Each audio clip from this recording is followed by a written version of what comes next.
स्वागत है आपका अभी क्लासेस में। स्वागत है आपका अभी क्लासेस डाउट्स में। और आपका सवाल है कि भौतिक भूगोल की कितनी शाखाएं हैं। तो भौतिक भूगोल की कितनी शाखाएं हैं, इस सवाल का जवाब लिखेंगे। भौतिक भूगोल के 4 शाखाएं। पहला जो है उसे कहते हैं भू आकृति विज्ञान, दूसरा कहते हैं जलवायु विज्ञान, तीसरा है जल विज्ञान और चौथा है मृदा भूगोल। ठीक है, तो जल विज्ञान भूगोल कहेंगे या मृदा भूगोल, जिस प्रकार से यहाँ पर है उसी प्रकार से।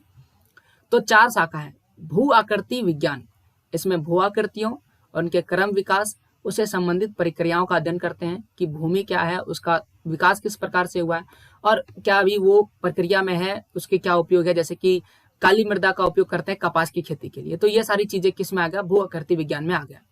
जलवायु, इसके अंतर्गत वायुमंडल की संरचना को देखते हैं, मौसम को जानते हैं, जलवायु के तत्व को जानते हैं, जलवायु कितने प्रकार के होते हैं और प्रादेशिक जलवायु यानी कि एक विशेष प्रदेश में किस प्रकार की जलवायु है, ये सारा जलवायु विज्ञान की शाखा है।